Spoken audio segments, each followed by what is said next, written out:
don't mess around because she loves me so, and this I know for sure. But does she really wanna but stand to see me walk out the door? Coucou! Ça fait longtemps, j'ai, je pense, une dizaine de débuts de vlog différents dans mon téléphone. Et je crois que cette fois-ci, c'est la bonne. J'ai envie de reprendre un peu les vidéos, ça me manque. Alors, pas de voir ma tronche pendant 2 heures quand je fais du montage, mais de raconter des conneries, filmer des choses qui me font plaisir et mettre tout ça ensemble après avec de la musique. Je trouve ça vraiment chouette. Donc voilà, je rentre à Metz pour le week-end. J'ai envie que ce week-end soit un petit peu un truc self-care, trucs qui font plaisir quoi. Demain, petit programme, je vais couper tout ça déjà, ce qui n'est pas une mince affaire. Et puis je vais chez la tatoueuse. J'ai les chocottes, je suis hyper flippée, mais j'ai hâte. Et du coup j'avais envie d'immortaliser ça un petit peu. Donc on va voir comment ça se passe, mais j'ai bon espoir. En attendant, ciao. The grass is green and a buffalo's room. Come see Jimmy, room called Jim. With room T Jim and your cousin Jim. Come on, Jimmy, cause you need help out. And your grandpa Jimmy has to come down. Now there's Buffalo Jim and Buffalo Jim. Jim Buffalo, now didn't you know? Jim, Jimmy, Jimmy, get your last cigarette. Je reprends mon thé. Et voilà, je suis au bout de cette journée de trucs qui font du baume au cœur.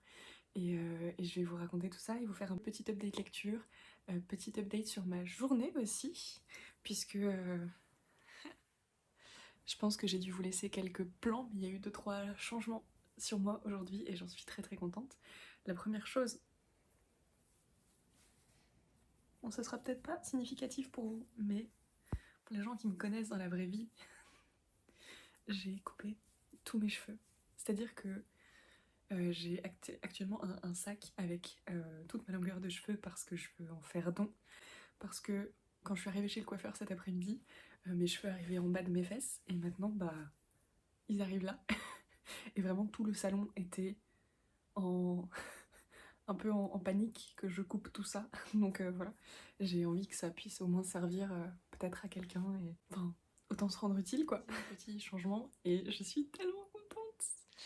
Vous avez dû le voir du coup, mais je me suis fait tatouer. J'ai mon premier tatouage. C'est con parce que ça a l'air d'être juste un truc un peu perdu comme ça au milieu de nulle part, mais je suis très contente parce que c'est vraiment un motif que je voulais depuis, je sais pas, je pense mes 12 ou 13 ans. Je l'aime trop, je l'aime trop. En plus, je pensais que j'allais vraiment douiller à fond, que j'allais faire une crise de panique parce que je suis comme ça. Et en fait, pas du tout. C'était trop bien, ça s'est super bien passé. Elle a été hyper bienveillante. J'ai vraiment passé un très bon moment. Ça me donne envie d'en faire 12 000 à peu près. C'est terrible. Vous n'imaginez pas comme je suis contente. Un signe vraiment tout bateau et truc. Enfin, je veux dire, combien de personnes ont un croissant de lune tatoué, tu vois. Mais je suis tellement contente. Voilà. C'est stupide, mais je l'ai con quand je le montre en plus, c'est terrible. Mais je déteste tellement mes bras parce que ben, je suis grosse et du coup, la partie haute de mes bras est vraiment laide et toute... Il y a un bourrelet au-dessus de mon coude que je déteste vraiment foncièrement. Et en fait, je suis trop... Enfin voilà, je comprends les gens qui se tatouent pour s'accepter finalement. Je trouve ça trop cool. Bon, on va parler de livres puisque c'est de ça que... puisque c'est un peu pour ça qu'on est là, hein, de base. J'ai lu Ningyo, que je vous mettrai en image. Ningyo, c'est un one-shot que je voulais depuis très longtemps et que j'ai trouvé sur Vinted. C'est un jeune homme qui va dans la forêt de Aokigahara, si je me trompe pas du nom, la forêt des suicides. Il va là-bas parce que son frère s'y est donné la mort et il trouve que c'est complètement absurde. Pour lui, c'était pas censé arriver.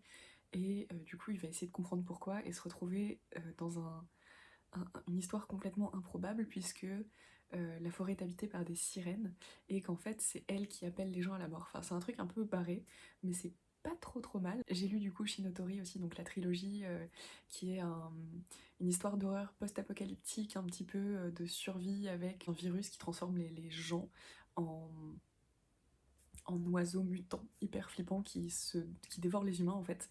Et dans tout ça, on va suivre un ex-détenu qui doit protéger une petite fille et l'amener à Tokyo en fait dans ce chaos général. Il y a ce côté survie, il y a ce côté horrifique, post-apocalyptique, vraiment un peu à la Zombieland, The Walking Dead, enfin vraiment truc de zombie basique quoi, mais que vraiment j'adore. Et en même temps il y a cette tendresse entre les personnages, notamment avec cette petite fille que j'aime beaucoup, il y a cette relation grand frère, petite sœur qui me touche forcément beaucoup. Et ça, j'ai vraiment apprécié. Après, la fin est un peu bof, quoi. J'ai tendance à être déçue par les fins de séries de manga, de toute façon, donc je me formalise plus, mais le reste était vraiment très cool. Surtout, il y a des belles planches. Donc voilà, ça c'était très chouette. J'ai lu Sirius aussi, c'était mignon, c'est une jeune fille qui tombe amoureuse d'une autre fille pendant des vacances. Enfin voilà, c'est c'est mignon, mais sans plus. J'ai aussi lu Adieu Eri, alors c'est la même personne qui avait fait Look Back et qui fait Chainsaw Man. Et ça, c'était assez sympa. Alors, c'est déroutant parce que c'est très glauque, mais c'est vachement intéressant puisqu'on va suivre un personnage qui filme tout, qui filme la maladie de sa mère et en fait qui va rencontrer une fille qui va lui demander de faire la même chose pour elle. Et c'est très particulier, c'est très dérangeant aussi, mais c'est vraiment pas inintéressant. J'en ai parlé sur Instagram. Loving Reaper, c'est une bande dessinée. Tu suis une faucheuse en fait, qui va chercher l'âme d'animaux dans différentes situations, des animaux de compagnie, des animaux sauvages, mais il y a toujours une leçon à tirer en fait sur la condition animale, l'écologie, enfin voilà, c'est très intéressant. C'est pas un coup de cœur parce que je suis pas fan du graphisme, enfin il y a des planches qui sont très belles, mais il y en a aussi qui me plaisent pas spécialement. Ça m'a fait beaucoup pleurer, et en fait ça m'a touchée, en même temps j'ai du mal à savoir si j'ai vraiment aimé ou pas. En même temps, ça m'a touchée, je trouve que c'est intéressant. Donc voilà. En fait, j'ai lu pas mal de choses. J'ai lu Carrie de Stephen King, et ça, c'était très cool. C'est pas du tout ce à quoi je m'attendais, et ça prouve encore ce truc un peu pour moi qui est que les œuvres de Stephen King sont un peu faussées parce qu'on a l'image des adaptations, un film, et que forcément à chaque fois on garde une image très marquante, mais qui finalement ne représente pas du tout l'histoire. Et dans Carrie, c'est un petit peu ça, on a tous l'image de cette fille qui se prend le seau de sang sur la tête devant toute son école. C'est très intéressant comme bouquin. On apprend qu'elle a détruit la ville et qu'elle est morte. Et donc en fait on va apprendre comment ça s'est déroulé à travers des témoignages en fait de survivants. Et c'est assez intéressant, donc il y a des articles de journaux, il y a des témoignages, enfin il y a plein de choses. Ça parle beaucoup de fanatisme religieux et ça parle beaucoup de harcèlement scolaire et de harcèlement tout court. Et c'est très intéressant, c'est très dur parce qu'on a cette violence adolescente très crue en fait. On a de l'empathie pour le personnage de Carrie parce que sa mère est maltraitante, parce que les gens dans son lycée sont horribles avec elle, et en même temps c'est un personnage que t'as pas envie d'aimer. C'était une très chouette lecture. Je me suis refait l'intégrale de la Croisée des Mondes, enfin, mais ça j'en ferai une vidéo dédiée pour en parler des heures tellement j'aime cette saga, c'est vraiment l'une de mes préférées finalement, donc j'en reparlerai. J'ai lu, alors je sais pas si vous le verrez très bien, mais j'ai lu Où tu couleras comme une pierre de Lucie Heiligenstein, des éditions Ibi. C'est alors vraiment déjà je suis incroyablement flattée parce que je suis hyper touchée qu'on m'ait fait confiance, enfin vraiment je suis encore ébahie de cet événement. Pour ceux qui connaissent pas les éditions Ibi, c'est une petite maison d'édition qui est inclusive et queer. Et du coup, ils m'ont envoyé un message en disant bah voilà, vu ton contenu, vu ce que tu proposes, ça peut carrément coller en fait avec notre ligne éditoriale. Et je suis trop flattée en fait qu'on me fasse confiance pour ce genre de choses en plus. Donc voilà, c'est hyper cool. Et le livre était génial. Vraiment, je m'attendais. En fait, je me souvenais même plus des résumés quand j'ai commencé ma lecture, et j'ai été surprise de bout en bout, que ça soit par les personnages, par les tournures des événements, enfin vraiment, c'est un trésor d'imagination, c'était super chouette et super intelligent en plus. On est sur une histoire dans un univers steampunk dans lequel on va découvrir une épopée qui est complètement... enfin, à laquelle moi je m'attendais pas du tout en fait. On va découvrir des endroits qui sont vraiment hauts en couleurs. On va découvrir des personnages qui sont très bien écrits, très bien travaillés. Il y en a qui sont très nuancés en fait, et c'est quelque chose que j'ai beaucoup aimé. J'ai apprécié, puis je me suis vraiment laissée embarquer dans cette lecture, donc c'était très J'ai lu Coven de Taos Merakchi et Da Coffee Time, qui est une BD sur 4 filles qui font de la sorcellerie pour sauver un arbre qui est centenaire, voire même plus. Et c'était génial. Voilà, c'est du Taos Merakchi, c'est blindé de références au cinéma des années 90, Vraiment, il y a des références à The Craft, il y a des références à The Crow, il y a des références à des films d'horreur, enfin il y a plein de choses que j'adore en plus, donc c'était vraiment un moment de plaisir absolument génial. C'est des personnages badass en plus, enfin voilà, c'est assez léger, mais c'est vraiment très très cool et j'ai le plaisir et l'honneur d'avoir fait une interview de Da Coffee Time et Taous Merakchi par mail, donc à l'écrit, pour Froggy's Delight avec l'un de mes co-chroniqueurs. Même si c'est un truc que à l'écrit, c'est une super opportunité que moi j'aurais jamais osé, enfin que j'aurais jamais osé leur proposer ça en fait, mais fort heureusement, Siko a le courage de dire ce genre de choses, donc voilà, je, j'ai beaucoup aimé, je vous en reparlerai aussi un petit peu plus en détail. En cours, j'ai enfin commencé If We Were Villains de ML Rio. J'en suis pas très très loin, je pense que j'ai lu une trentaine, quarantaine de pages. Et c'est trop cool, c'est vraiment très très bien, c'est accessible, en même temps c'est assez bien écrit. On rencontre un personnage qui s'appelle Oliver, qui est le narrateur, qui visiblement est en prison depuis un certain temps, et en fait on va remonter le temps 10 ans auparavant, et voir comment l'un de ses camarades de classe est décédé, pourquoi il est décédé, à cause de qui, et voilà, tout ça, c'est ce qu'on va essayer de découvrir. Pour l'instant c'est très cool, c'est Dark Academia par excellence. On est sur un groupe de jeunes un petit peu marginaux, très charismatiques, qui sont passionnés de théâtre et qui sont très fans de Shakespeare et qui sont dans une université où ils apprennent le théâtre, où ils font du théâtre, quoi. Donc c'est vraiment très particulier. Il y a des références à plein de choses, mais c'est très très très cool. Je suis contente d'apprécier cette lecture que j'attendais d'entamer depuis, sans déconner, des années, vraiment, parce que c'est beaucoup recommandé à ceux qui ont aimé Le Maître des Illusions de Donna Tartt, et c'est un de mes livres préférés, donc j'en attendais beaucoup. Et pour l'instant, ça a l'air bien parti, donc je vous en reparlerai, mais pour l'instant c'est très très bien parti. Enfin, Over My Dead Body de Sweeney Boo. Alors Sweeney Boo, j'en ai beaucoup parlé, mais pas encore ici, mais pareil, ça sera chose faite. C'est elle qui avait écrit Eat and Love Yourself, publié chez Ankama, qui était un énorme coup de cœur pour moi, qui l'a pas été pour pas mal des gens avec qui j'en ai parlé malheureusement, mais vraiment pour moi ça a eu un impact énorme, pour plein de raisons dont je vous reparlerai. C'est son deuxième comics vraiment scénarisé par elle, écrit par elle, dessiné par elle, donc c'est très cool. Et donc là on est sur une histoire dans une école de sorcellerie avec quelqu'un qui disparaît, et donc notre personnage principal va essayer de la retrouver.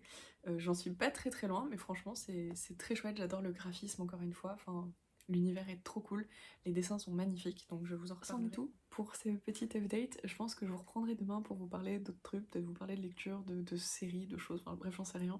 On est sur un vlog chaotique, comme je les aime plus ou moins, et comme j'aime les faire apparemment.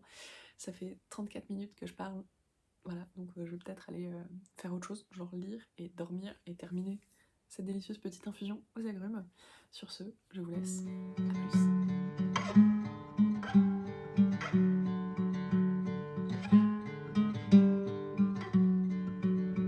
Vraiment, il y a tellement pas de lumière, c'est terrible. Je viens de rentrer à Strasbourg, enfin je viens d'arriver à Strasbourg, je suis encore dans ma voiture. Donc les gens qui vont passer devant moi vont me prendre pour une tarée à parler à mon téléphone toute seule comme une débile. Mais j'ai continué aussi If We Were Villains. Franchement, j'accroche bien. J'ai accroché très vite et je m'attendais pas à rentrer dedans aussi vite. Alors je retrouve vraiment pourquoi est-ce que les gens le comparent au Maître des Illusions. Enfin, en tout cas, le conseil pour les gens qui aiment le Maître des Illusions de Donna Tartt. Parce que y a cette ambiance universitaire, ce petit groupe d'étudiants qui est assez charismatique en plus. J'ai hâte de voir où ça va aller, parce que pour l'instant j'ai du mal à imaginer qu'il puisse y avoir un meurtre ou quelque chose comme ça. Mais vraiment, pour l'instant l'ambiance est très prenante, donc j'aime beaucoup. Et je vais vous laisser là. Je pense quand même reprendre le vlog pour vous faire une petite conclusion. Voilà, un truc un petit peu plus structuré que tout ce qu'il y a eu jusqu'à présent, parce que je pense qu'on est sur un vlog chaotique encore une fois, qui a pas grand sens. C'est mal cadré en plus. Mais qui réalise cet épisode? Bref, on se revoit bientôt. Vraiment, cette fois-ci, celui-là, ce vlog-là, je le lâche pas. Je vais le monter et je vais le terminer, je vais le conclure et je vais le monter. C'est mon défi de la semaine. À plus.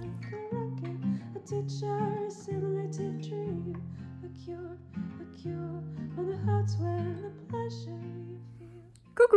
Bon, clairement, le cadre et la dégaine sont très très discutables, la lumière aussi, mais je voulais vous reprendre vite fait en rentrant de cours parce que, bon, Le vlog d'un week-end s'étend un petit peu, là on est à une semaine après le début du vlog presque, mais je suis à fond dans If We Were Villains et ça fait, sans blague, ça fait des mois que j'ai pas été aussi emballée par un livre. Je pense que c'est un énorme coup de cœur déjà. J'en suis à peu près aux 2/3 et vraiment, je suis pas tellement surprise en fait par ce que je lis, mais je m'attendais pas à ce que ça soit aussi bien en fait. J'avais peur que ça m'ait été un peu survendu parce que il est souvent comparé au Maître des Illusions de Donna Tartt et j'avais peur qu'il soit comparé à tort en fait. Alors effectivement il y a beaucoup de similitudes dans l'histoire, pour ceux qui l'ont lu on est encore sur un groupe d'étudiants dont l'un va mourir et on va essayer de comprendre pourquoi, on va aussi voir comment est-ce que les autres s'en sortent après cette mort, donc c'est vraiment similaire de ce côté-là. Mais les personnages sont très cool. Ils sont moins complexes, j'ai envie de dire, que dans Le Maître des Illusions. Mais il y a des relations que j'aime énormément, il y a des personnages auxquels je m'attache beaucoup, ce qui n'était pas forcément le cas dans Le Maître des Illusions, justement parce qu'ils sont tous relativement détestables. Là, je passe un très très bon moment, ça faisait longtemps que j'avais pas ce truc de... Vous savez, quand le livre est là, quelque part, et qu'on a autre chose à faire, et que vraiment, on n'a qu'une envie, c'est de le reprendre, et je passe vraiment un très bon moment, ça me fait du bien, en fait, ça me fait vraiment du bien de me replonger dans un roman comme ça que j'aime autant, et que j'ai autant envie de dévorer, littéralement. Voilà. Bon, je crois que définitivement, j'ai re-unlock une obsession ancienne, qui est Shakespeare, puisque à force de lire If We Were Villains et d'être à fond dedans, non seulement j'ai envie de relire Macbeth, que j'aime d'amour, mais je me suis pris Hamlet et Roméo et Juliette en version bilingue en poche. Je suis si faible, je suis si faible. J'ai encore fait une librairie anglaise où personne, enfin anglophone, dans laquelle il n'y avait pas Salt Slow de Julia Armfield, que je cherche désespérément et que je vais finir par commander sur Amazon, même si ça me fait chier. Voilà. Niveau luminosité, niveau cadrage, niveau faciès, on n'est pas au top, mais c'est dimanche matin, je me suis réveillée il n'y a pas très longtemps. Premièrement, j'ai terminé If We Were Villains et je pense que j'ai besoin de le digérer et après je pourrais hurler à tout le monde de le lire parce qu'il est incroyable. Et vraiment, ça faisait longtemps que j'avais pas eu un aussi gros coup de cœur, je pense depuis... Enfin longtemps. Je pense que depuis Les Oiseaux du Temps, que j'avais lu pendant le Pumpkin Autumn Challenge de cette année, enfin de 2022, j'avais pas eu un aussi gros coup de cœur, un livre qui me touchait autant, donc vraiment... Pour l'instant, j'en suis au stade où j'ai pas de mots. C'était incroyable. Du coup, ça m'a fait retomber dans une petite obsession. J'ai ressorti du fond de ma bibliothèque l'exemplaire de Macbeth que j'avais en prépa et que j'ai un peu déglingué et que j'ai l'intention de relire. Et du coup, j'ai sorti celui-ci que j'ai envie de lire, donc La Tempête. Et hier, je suis allée m'acheter Roméo et Juliette parce que je l'ai lu, mais j'étais assez jeune et du coup je l'avais pas dans ma bibliothèque, je l'avais emprunté à quelqu'un. Donc je me dis c'est l'occasion de le relire et de le lire peut-être autrement. Et j'ai pris Hamlet parce qu'il le joue dans... Non, il le joue pas dans If You Were Villains, mais il y a plein de références à Hamlet en fait. Donc voilà, j'avais vachement envie de le découvrir. Genre vraiment, le drama absolu. J'adore. Mais j'étais pas là pour ça. Aujourd'hui c'est l'anniversaire de ma nièce, que j'aime d'amour, et qui a 3 ans. Et du coup, je lui ai acheté des livres. Je lui ai offert le Bouquinou à Noël, dont j'avais entendu parler grâce à Margot Liseuse. Donc je lui avais mis des livres dessus. Et en fait, ça avait suscité un assez vif engouement sur Instagram quand j'en avais un petit peu parlé. C'est une boîte à histoires, un peu comme Lumi ou je sais plus, il y en a d'autres. Sauf qu'en fait, le principe là, c'est qu'il y a des histoires qui sont préenregistrées, qu'on peut acheter, qu'on peut ajouter comme ça. Mais par contre, on a la possibilité d'enregistrer nous-mêmes les histoires. Donc je trouve que le principe est assez sympa, surtout que moi j'aime bien lui raconter des histoires. Je trouve que c'est un chouette lien, les histoires. J'en ai acheté 4 et j'ai pris aussi un jeu de memory, Les Animaux de la Forêt. Et c'était trop joli, j'ai pas pu résister. Puis les memories, c'est trop cool, je trouve. Je l'ai pris celui-ci, mais j'avoue c'est un petit peu moi qui ai craqué dessus et je pense que je lui offrirai pas avant un petit bout de temps. Je vais allumer la lumière parce que là ça va pas du tout. On va juste changer d'angle. Bon du coup vous me voyez mieux, mais on s'en serait passé, n'est-ce pas? C'est pas grave. Je l'ai pris Le Petit Fantôme en édredon de Ril Nasson et illustré par Byron Egenschwiller. Ils doivent être allemands, je pense. C'est aux éditions Kiman apparemment. Et c'est l'histoire d'un petit fantôme, je sais pas si vous voyez bien la couverture, C'est un petit fantôme en édredon, alors que tous les autres petits fantômes ils sont en drap, et du coup il est un petit peu mis à l'écart, il se sent mis de côté et tout. Jusqu'au soir d'Halloween où une maman va l'utiliser pour réchauffer sa petite fille. Et en fait c'est lui qui est approché le plus près à un humain, et donc il va fasciner les autres fantômes. Et c'est tellement mignon, les dessins sont absolument trop choux. En fait j'ai complètement craqué sur les dessins, mais je pense qu'elle est encore un peu trop petite pour celui-ci, et puis que c'est un petit peu un truc de l'Halloween, donc si moi, chez moi c'est tout le temps l'Halloween, c'est pas obligé que ça le soit pour ma nièce aussi, donc je lui donnerai plus tard je pense. Mais je lui ai pris Le secret du rocher noir en grand format. Je crois que je vous en ai parlé dans mon premier vlog en plus. Le secret du rocher noir de Joe Todd Stanton, c'est publié chez l'École des loisirs. C'est une histoire trop cool d'une petite fille qui habite dans un village de pêcheurs au large duquel il y a un rocher, un gros rocher noir qui apparemment causerait la perte des marins, tout ça. Et sa maman est marin-pêcheur, tous les jours elle veut aller sur son bateau pour voir ce fameux rocher noir qui la fascine, et tous les jours elle se fait recaler, jusqu'au jour où elle y arrive, mais elle va tomber à l'eau, en face de ce rocher-là, et tomber nez à nez avec finalement la créature qu'est ce rocher et qui abrite tout un écosystème en fait, et donc elle va un petit peu démystifier ce truc-là et apprendre aux villageois à respecter le rocher noir et l'écosystème qu'il abrite, et prendre un petit peu conscience de l'importance en fait de tout ça. C'est une espèce de petite fable écologique qui est hyper sympa, qui a une vibe un peu, alors je pense que ça doit être suédois à la base. Ça me fait penser à Hilda, vraiment, très fort. Et moi je l'ai en petit format, parce qu'ils ont des petits formats à l'école des loisirs que je trouve très sympa. Et en fait, en grand, il est encore mieux, quoi. Vraiment très cool. J'adore le dessin de Joe Todd Stanton. Franchement, les couleurs, la richesse des planches. Excusez-moi, mais c'est trop cool. Et j'avais eu un énorme coup de cœur dessus. Je l'ai offert au fils d'une amie qui l'a adoré aussi. Et je me suis dit, bon bah, c'est bon, quoi. L'anniversaire de ma nièce, c'est son moment. Et j'espère qu'elle va l'apprécier. Je lui ai pris La princesse et le poney de Kate Beaton chez Cambourakis. C'est l'histoire d'une petite princesse qui rêve d'être guerrière parce qu'elle est chez les Vikings, sauf que, ben, en fait, vu que c'est une princesse, on lui offre toujours la même chose, c'est-à-dire un pull un peu kitsch. Et donc elle s'est dit, c'est bon, cette année c'est mon année, je préviens les gens de ce que je veux, et elle fait un schéma à ses parents et tout, elle leur dit, voilà, moi je veux un cheval pour être une guerrière, donc je veux un cheval qui soit rapide, qui soit fort, qui soit trop cool et tout, un grand cheval. Et du coup ses parents ils disent, ok, pas de souci, et ils lui offrent ce poney ridicule. Vraiment, le type, il a les yeux qui partent pas dans le bon sens, il a la langue pendue tout le temps. Et du coup, elle va aller combattre avec lui, et sauf que quand il y a des gros grudus qui commencent à l'attaquer, il faut « Ah, mais il est trop mignon ton poney !» Et du coup, elle gagne la bataille. Donc voilà, c'est juste hyper drôle. Enfin, moi, j'ai vraiment ri beaucoup. Surtout à cause de la tête de la licorne, excusez-moi, mais... pas de la licorne, la tête du poney, parce qu'il a vraiment l'air très con. Et moi, ça me suffit, parce que j'ai 5 ans et demi, voilà.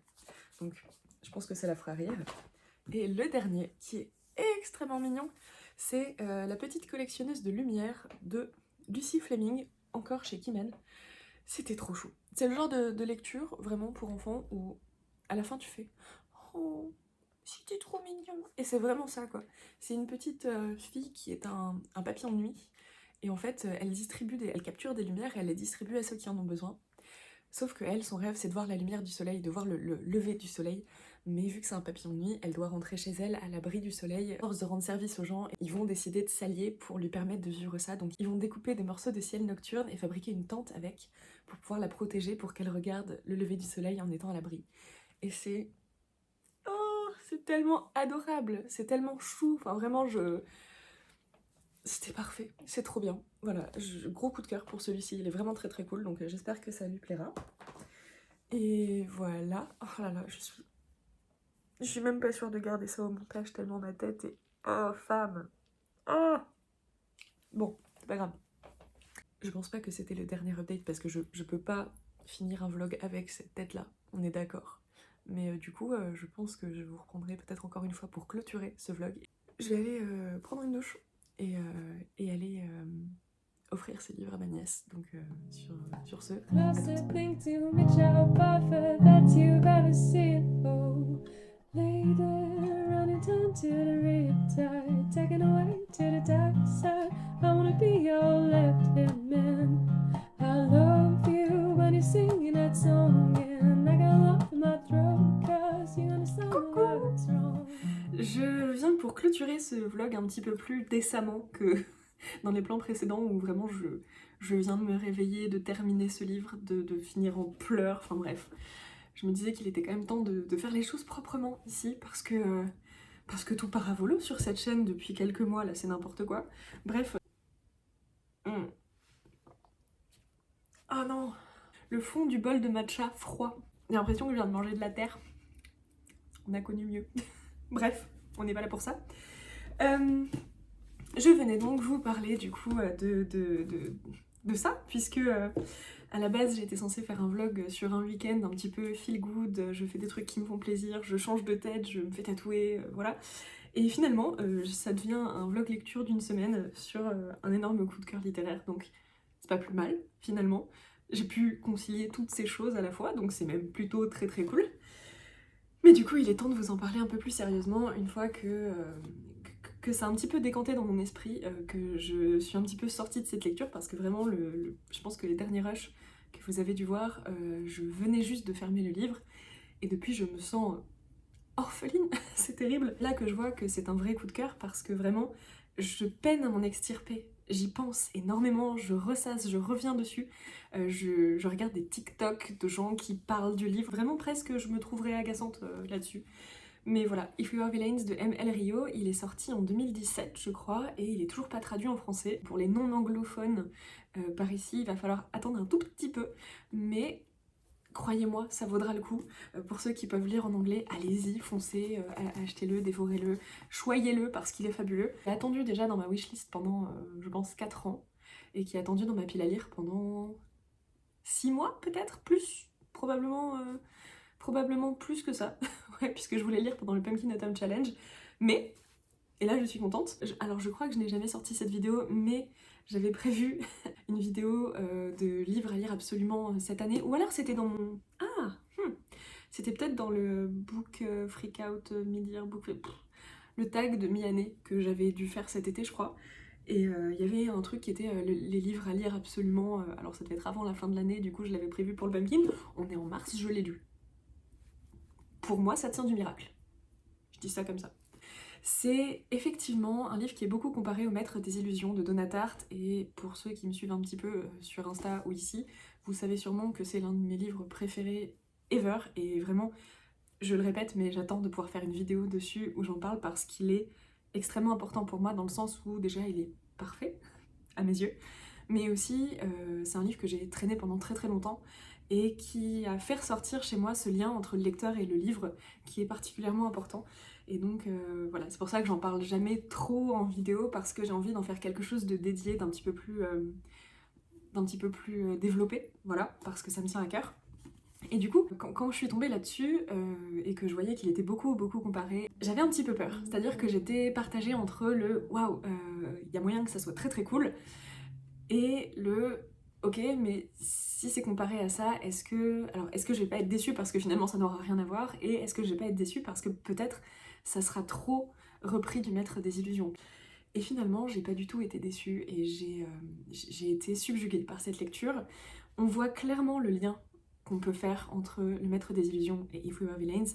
On est dans l'ambiance, vraiment le summum de l'ambiance Dark Academia, c'est-à-dire qu'on est dans une classe de 7 élèves qui font de l'art dramatique, qui étudient Shakespeare. C'est vraiment une espèce de petite élite qui ont évolué ensemble pendant 4 ans, qui sont extrêmement proches les uns des autres. On parle même de fratrie. Ils ont des liens très étroits et très complexes. Et en fait, on sait dès le départ que l'un d'entre eux va mourir.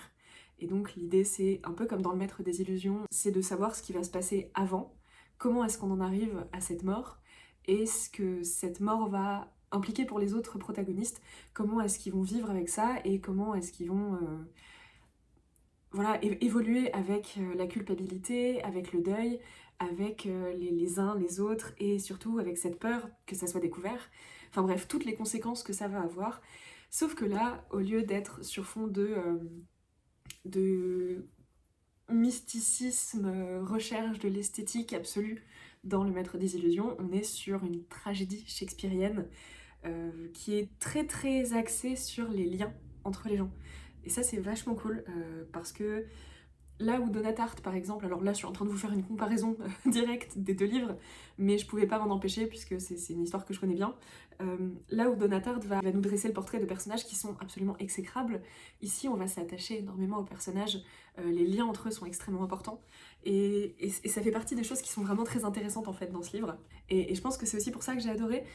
On se retrouve vraiment dans ce microcosme assez élitiste, un petit peu décalé parce qu'il y a ce côté, bah voilà, on est acteur, et du coup aussi cette méfiance qu'on va avoir face aux personnages parce qu'ils sont acteurs justement, que c'est quelque chose qui est omniprésent, et qu'on va du coup, bah voilà, pas trop savoir comment les prendre, on va avoir du mal à savoir à qui faire confiance, comment leur faire confiance, même au narrateur, hein, qui, soit dit en passant, me fait pas mal penser au narrateur du Maître des Illusions, parce que pour moi, il a ce côté assez désincarné, même s'il prend beaucoup plus d'importance dans l'histoire, il a un côté comme ça, peu charismatique finalement par rapport aux autres personnages.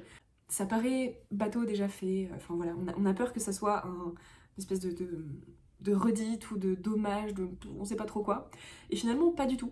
C'est hyper bien mené, il y a à la fois des scènes qui vont être relativement tendres et des choses qui sont d'une extrême violence, et en même temps c'est très bien géré, enfin bref. Il y a tellement de choses dans ce livre, il y a tellement de choses à dire, et comme d'habitude je vais très mal en parler parce que, encore une fois, quand j'aime un livre à ce point, j'en parle beaucoup trop mal et ça m'énerve, et c'est un comble parce que je veux vous faire aimer le livre et du coup je veux en parler correctement pour vraiment témoigner tout le respect que j'ai pour cette œuvre, et en fait je suis naze à faire ça. C'est vraiment un scandale. Je pense que ça vaut le coup d'y jeter un coup d'œil et de se laisser prendre dans cette histoire. J'ai l'impression d'être vraiment complètement à côté de mes pompes là-dessus, mais bon, c'est pas grave, on en reparlera un autre moment. Sur ce, je vais vous laisser, je vais continuer à travailler et me mettre sur le montage de cette vidéo plus tard, puisqu'il va bien falloir que je monte cette vidéo, et ça fait, je pense, 2 mois que je n'ai pas fait de montage et ça me manque beaucoup, donc j'ai hâte de ressortir la vidéo, enfin j'ai hâte de ressortir des vidéos, j'ai hâte de retourner des vidéos. Ça me manque, et en fait c'est quelque chose que j'aime vraiment trop faire, donc voilà, je vais essayer de m'y remettre doucement mais sûrement. Et voilà, sur ce, je vous souhaite de belles lectures, je vous attends comme d'habitude sur Instagram, en commentaire, surtout si vous l'avez lu, j'ai besoin d'échanger sur ce livre avec des gens. J'en suis à un point où vraiment je suis des comptes TikTok qui ne parlent que de ce livre, enfin vraiment j'ai du mal à m'en extirper, hein, vraiment. Mais bon, passons à autre chose. Comme d'habitude, en description, il y aura les différents liens vers Foggy's Delight, vers mon Instagram, vers probablement des playlists Spotify, plein de choses. Bref, je vous laisserai aller jeter un coup d'œil. Je vous laisse me rejoindre sur Instagram si vous avez envie de discuter aussi, parce que c'est pour ça que je suis là. Voilà, je sais comment on clôture une vidéo. Je ne sais plus comment on fait. Au revoir, j'espère que c'était cool. Et ah oui, petite update, voilà, il ressemble à ça maintenant. Et j'ai très envie de lui faire des copains. Donc voilà. Changement de plan. Je suis de retour à Metz, du coup, le temps de monter le vlog, en fait, je suis revenue, donc je termine ici. Voilà, je vais clôturer ici sur un truc assez rigolo. Je me suis vautrée il y a quelques jours et du coup mes mains ressemblent à des pizzas. Voilà, donc je voulais quand même vous faire part de cette information primordiale qui permet à mes amis de rire beaucoup depuis quelques jours, puisque vraiment, dès qu'on parle de tomber ou de quelque chose comme ça, je me prends des regards appuyés de la part de mes proches.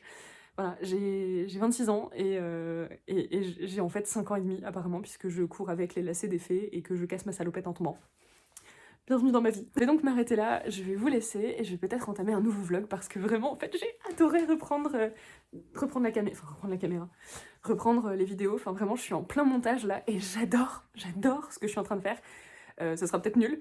Avant de partir, une fois n'est pas coutume, j'ai 2-3 choses à vous demander. La première, si vous avez des recommandations de livres qui pourraient me faire sortir de cette espèce de mélasse dans laquelle je m'enlise depuis que j'ai fini If We Were Villains, n'hésitez pas, vraiment, j'ai envie de livres pas trop longs, des choses qui sont prenantes, si possible dans des vibes un petit peu sombres, horrifiques, Dark Academia, avec des sorcières et tout. N'hésitez pas, si vous avez des conseils à me donner, des remarques à faire sur les vidéos en général et sur ma manière de les faire, parce que j'ai l'impression que, par exemple, je parle trop vite, et j'essaye de réfréner mes élans, mais c'est compliqué. Donc vraiment, si vous avez des remarques, des choses comme ça à me dire, n'hésitez pas. Et enfin, dernière chose, si vous avez des envies de vidéos particulières, puisque je suis en train de de revenir un petit peu à la rame, n'hésitez pas non plus, parce que c'est vrai que moi, à part les vlogs où je fais un peu n'importe quoi, les updates lecture, qui m'ont l'air un peu chiants, les book hauls qui fonctionnent bien, mais voilà. Je sais pas trop quoi faire, si ce n'est aussi les vidéos Elianti, mais ça me prend un petit peu plus de temps à faire parce que j'ai besoin de structurer ma pensée, et vraiment je pense que vous l'avez remarqué, c'est pas dans ma nature de structurer quoi que ce soit. J'ai l'impression que ce vlog était plus futile que... Non, c'est pas que je fasse des choses très profondes, on est d'accord, hein, mais j'ai l'impression que ce vlog était particulièrement futile puisque je vous ai parlé de cheveux, de tatouages et de... un peu de lecture quand même, d'albums pour enfants. Je vous retrouve sur Insta si vous avez envie, sur Twitch avec les lives Froggy's Delight quand j'y participe, ou même quand j'y participe pas, allez voir ce qu'ils font, c'est trop cool.